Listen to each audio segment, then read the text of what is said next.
अचानक भीड़ आ गई, भीड़ में हम फंस गए, लोग धक्का मारने लगे, हम नीचे गिर गए।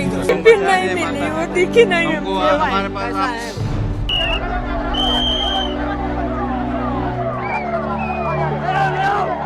रात्रि को 1 से 2 बजे के बीच में अखाड़ा मार्ग पर, जहां पे अखाड़ों के अमृत स्नान के दृश्य से बैरिकेड्स भी किए गए थे, तो बैरिकेड्स को फांद करके आने में कुछ श्रद्धालु गंभीर रूप से घायल हुए हैं।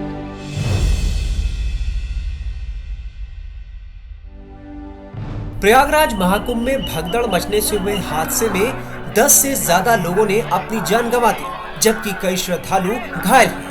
मुख्यमंत्री योगी आदित्यनाथ ने भगदड़ के बाद लखनऊ में वरिष्ठ अधिकारियों के साथ बैठक की और वो महाकुंभ की स्थिति पर बारीकी से नजर रख रहे हैं।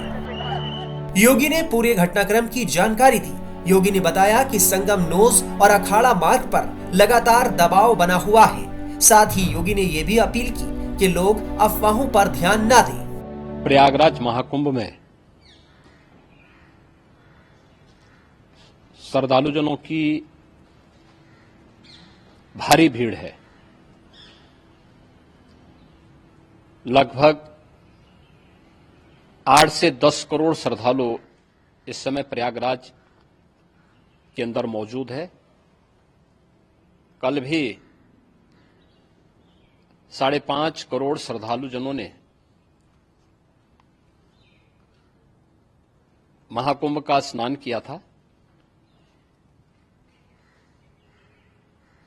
ये जो भारी दबाव श्रद्धालुजनों के कारण और श्रद्धालुओं के संगम नोच पर जाने के कारण वहां पर एक बना हुआ है, लेकिन पूरा प्रशासन मौके पे वहां मौजूद है। रात्रि को 1 से 2 बजे के बीच में अखाड़ा मार्ग पर, जहां पे अखाड़ों के अमृत स्नान के दृश्य से बैरिकेड्स भी किए गए थे, तो बैरिकेड्स को फांद करके आने में कुछ श्रद्धालु गंभीर रूप से घायल हुए हैं। उन्हें तत्काल हॉस्पिटल में पहुंचा करके उपचार आदि की व्यवस्था उनके लिए की गई है। उनमें से कुछ श्रद्धालु गंभीर रूप से घायल हैं। लगातार प्रशासन स्थानीय स्तर पर श्रद्धालुओं की सकुशल स्नान कराने के दृष्टि से रात्रि को कल सायंकाल 6:30-7 बजे से ही मौनी अमावस्या का मुहूर्त प्रारंभ होने के बाद से ही लगातार लगा हुआ है। प्रयागराज में महाकुंभ में श्रद्धालुजनों के सकुशल स्नान करने, अमृत स्नान के लिए देश भर से आए हुए श्रद्धालुजनों की व्यवस्था के लिए, उनके कुशल क्षेम के लिए आदरणीय प्रधानमंत्री जी का प्रातःकाल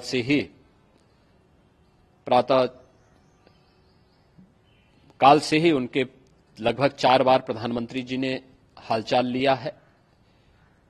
माननीय गृह मंत्री जी ने, माननीय राष्ट्रीय अध्यक्ष भारतीय जनता पार्टी श्री जेपी नड्डा जी ने, माननीय गृह मंत्री श्री अमित शाह जी ने भी, और प्रदेश की माननीय राज्यपाल श्रीमती आनंदीबेन पटेल जी ने भी लगातार जानकारी लेकर के सभी के कुशल क्षेम और सकुशल स्नान कराने के बारे में निरंतर रिपोर्ट ले रहे हैं। हम लोगों की प्रातःकाल से ही श्रद्धालुजन जो भी आए हैं वे स्नान कर सकें, इसके लिए यहां पे उच्च स्तरीय बैठक भी चल रही है, जिसमें मुख्य सचिव भी हैं, डीजीपी हैं, प्रमुख सचिव गृह हैं, मुख्यमंत्री कार्यालय के अपर मुख्य सचिव के साथ एडीजी लॉ एंड ऑर्डर के साथ साथ अन्य वरिष्ठ अधिकारीगण मौजूद हैं। प्रयागराज में हालात वर्तमान में नियंत्रण में हैं, लेकिन भीड़ का दबाव बहुत बना हुआ है। अखाड़ा परिषद से जुड़े हुए पदाधिकारियों के साथ मैंने स्वयं भी बातचीत की है। आचार्य महामंडलेश्वरों से भी, पूज्य संतों के साथ भी मेरी बातचीत हुई है, और पूज्य संतों ने बड़ी ही विनम्रता के साथ इस बात को कहा है कि नहीं, श्रद्धालु जन पहले स्नान करेंगे और फिर जब उनका दबाव कुछ कम होगा और वे सकुशल वहां से निकल जाएंगे, तब हम लोग स्नान करने के लिए संगम की तरफ जाएंगे। अभी पहले श्रद्धालु जनों को, चूंकि देश भर से आए हैं, तो इसके लिए उन्हें सभी अखाड़े इसके लिए सहमत हैं और सभी लोग इस व्यवस्था के साथ जुड़े हुए हैं। लगातार इस दिशा में हम लोगों का प्रयास है कि जो अब तक प्रातः काल से ही आपने देखा होगा, कल मैंने बताया कि कल लगभग 5.5 करोड़ श्रद्धालु कल महाकुंभ का स्नान किए हैं और आज प्रातः काल तक लगभग 8:30 बजे तक 3 करोड़ से अधिक श्रद्धालु स्नान कर चुके हैं और ये लगातार जारी है। लेकिन संगम नोच पर, अखाड़ा मार्ग पर, नागवासुकी मार्ग पर लगातार दबाव बना हुआ है। महाकुंभ में भगदड़ से हुए हादसे को लेकर चश्मदीदों ने क्या बताया, सुनिए। कुछ नहीं, अचानक भीड़ आ गई, भीड़ में हम फंस गए, लोग धक्का मारने लगे, हम नीचे गिर गए, बहुत लोग नीचे गिर गए, बहुत सारा भीड़ कंट्रोल नहीं हुआ, ऐसा हम एक बन एक ऐसा गिरते रही। आपके साथ कौन कौन था, कितने लोग थे? कितने लोग रहे होंगे? हम बहुत सारे 2 बस लेके आए हैं और हम एक ग्रुप करके आए थे 9 लोग। आपके बीच का भी कोई दब गया है कि धक्का मुक्की? धक्का मुक्का चला सर। हम लोग संगम नहाने गए थे, 7 लोग थे, तो भीड़ का इतना दबाव पड़ा कि हम वहीं संगम में गिर गए, कपड़े हमारे सब भीग गए और गिरे जब तो 2-4 लोग हमारे ऊपर से निकल गए, तो जनता के लोगों ने हमको उठाया, फिर हम बाहर आए, धीरे धीरे अपना जो है यहाँ तक आए, दवा लिया। टाइम्स नाउ नवभारत की टीम ने जहां भगदड़ हुई थी वहां पहुंचकर लोगों से बात की और हालात का जायजा लिया। टाइम्स नाउ नवभारत की टीम अब आपको एग्जैक्ट वो लोकेशन दिखा रही है संगम नोस पर, जहां पर भगदड़ की शुरुआत हुई थी। और यहीं से देखिए, जब सुबह भगदड़ शुरू हुई तो जैसा कि हमने आसपास के लोगों से पता किया, बहुत से लोग ऐसे थे जो 4 बजने सुबह के इंतजार में थे, जो बैठे हुए थे। जब लोग दौड़ना शुरू किए तो उन लोगों से खड़ा नहीं हुआ गया, क्योंकि ज्यादातर उनमें बुजुर्ग थे, महिलाएं थी और उनके ऊपर लोग दौड़ते हुए चले गए। देखिए, मैं आपको दिखाऊं अगर ये पूरा एरिया, मेरे विजय सत्येंद्र आपको दिखाएंगे, जरा देखिए भगदड़ के जो निशान है वो इस वक्त आपको यहाँ पर नजर आ रहे हैं। हालांकि जो पुलिस की टीम यहाँ मौजूद थी, उनकी फौरन यही कोशिश थी कि वो किसी तरह कंट्रोल कर ले। ये देखिए एक चौकी हम आपको दिखा रहे हैं, ये कैसे टूट गई भगदड़ के दौरान। जो यहाँ पर लोग मौजूद है वो बता रहे हैं, बहुत से लोग ने यहाँ बैठे रहते हैं इस उम्मीद में और इस विश्वास के साथ कि जब 4 बजेंगे, ब्रह्म मुहूर्त होगा तो वो स्नान करेंगे। और इसी की वजह से, क्योंकि इकट्ठा बहुत सारे लोग हो गए और जब कुछ लोगों ने दौड़ना शुरू किया तो ये लोग वक्त रहते उठ नहीं पाए। और ये देखिए बिखरे हुए चप्पल और साथ ही जो कपड़े हैं लोगों के, टूटे हुए बैग, ये सब कुछ ये इस बात की गवाही दे रहे हैं कि जब भगदड़ हुई तो क्या स्थिति बनी। हालांकि प्रशासन ने फौरन काबू में किया। उसके बाद से देखिए कितनी अलर्टनेस पर जो पुलिस की टीम है वो लगातार है। हालांकि उस समय भी बहुत ज्यादा जो स्थिति है वो खराब हो सकती थी, लेकिन वक्त रहते उस पर काबू पाने की पूरी कोशिश की गई। लेकिन जरा सोचिए, जहां करोड़ों की भीड़ इकट्ठी हो और वहां पर 2 लोग, बताया ये भी जा रहा है कि 2 महिलाएं जो कि अंदर चेंजिंग रूम क्योंकि बना हुआ है वहां पर चेंज कर रही थी और वहीं से कुछ अफवाह फैली, जिसके बाद वो लोग अंदर ही लॉक हो गई और उसमें से ही ज्यादा जो लोगों को ज्यादा चोटें आई हैं वो उन महिलाओं को ही आई हैं। ये एग्जैक्टली वही लोकेशन है जहाँ ये पूरा का पूरा जो हादसा है वो आज सुबह में हुआ है।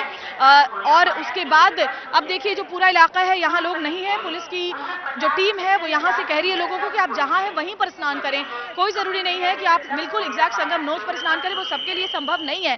जब इतनी करोड़ों की भीड़ आती है तो हर कोई सिर्फ संगम घाट पर अगर स्नान करने की इच्छा रखता है तो वो संभव नहीं हो पाएगा और इसी की वजह से एक बहुत बड़ा जो कारण रहा वो भगदड़ की स्थिति यहाँ पर बनी वो रही। एक बार फिर से तस्वीरें दिखाऊंगी थोड़ा आगे और बढ़ते हुए। देखिए आप, ये जो पूरा एरिया है पिलर नंबर 126 बताया जा रहा है, जहां से बहुत ज्यादा भीड़ इकट्ठी हुई। पिलर नंबर 123, 124, 125 और 126 ये जो पिलर्स हैं जो संगम नोच से लगे हुए हैं, इन पिलर के आसपास ही जो भगदड़ है वो मची और इसीलिए आप देख सकते हैं ये आपको यहाँ वो तस्वीरें नजर आ रही हैं इस वक्त जो भगदड़ के दौरान बनी थी। फिलहाल स्थिति पर काबू पा लिया गया है, घायलों को अस्पताल पहुंचा दिया गया है और जो लोग हैं वो सुचारू रूप से स्नान कर रहे हैं। लेकिन यहाँ जहाँ भगदड़ हुई थी यहाँ पर अभी ज्यादा भीड़ इकट्ठी नहीं होने दी जा रही है, लेकिन बाकी जो घाट हैं वो मैं आपको दिखाऊं। अब स्नान वहाँ पर हो रहा है और जो बड़ी तादाद में मौनी अमावस्या में स्नान करने के लिए श्रद्धालु पहुंचे हुए हैं वो यहाँ संगम घाट और बाकी जो अन्य जो घाट है वहाँ पर जहाँ भी जिसको जगह मिल रही है पुलिस की तरफ से लगातार ये लोगों से आह्वान किया जा रहा है, हिदायत दी जा रही है कि आप जहां है वहीं पर मां गंगा में स्नान कर लें और पुण्य का लाभ लें। और ये भी होता है कि लोग बहुत संख्या में स्नान के बाद रुक जाते हैं और उसके बाद यहाँ से निकलते हैं, तो उनसे कहा जा रहा है कि आप रुकिए मत, पूजा या दान पुण्य का काम आप थोड़ी दूर जाके कर सकते हैं, स्नान कीजिए और यहाँ से निकलिए। ये अभी सबसे बड़ी जो व्यवस्था है वो की गई है, लोगों की भीड़ इकट्ठी नहीं होने दी जा रही है। लेकिन उस वक्त जो बताया जा रहा है 2 लोग बहुत तेजी के साथ, 2 महिलाएं पहले भागे और उसके बाद भागते हुए भीड़ के नीचे आकर के कुछ लोग जो है वो जख्मी हुए। और ये तस्वीरें एग्जैक्ट उसी जगह से मैं आपको दिखा रही हूँ जहाँ पर भगदड़ हुई। वहीं पीएम नरेंद्र मोदी ने प्रयागराज महाकुंभ में हुए हादसे पर गहरा दुख जताया है। उन्होंने कहा कि इस हादसे में जिन्होंने अपनों को खोया है उनके प्रति उनकी गहरी संवेदनाएं हैं। कुंभ में जो दुखद हादसा हुआ है, उस हादसे में हमें कुछ पुण्यात्माओं को खोना पड़ा है, कई लोगों को चोटें भी आई हैं। मैं प्रभावित परिवारों के प्रति संवेदना व्यक्त करता हूं और घायलों के जल्द स्वस्थ होने की कामना करता हूं। मैं यूपी सरकार के साथ निरंतर संपर्क में हूं। मौनी अमावस्या की वजह से करोड़ों श्रद्धालु आज वहां पहुंचे हुए हैं। कुछ समय के लिए स्नान की प्रक्रिया में रुकावटें आई थी, लेकिन अब कई घंटों से सुचारू रूप से यात्री स्नान कर रहे हैं। मैं फिर एक बार उन परिवारजनों के प्रति अपनी संवेदना व्यक्त करता हूं।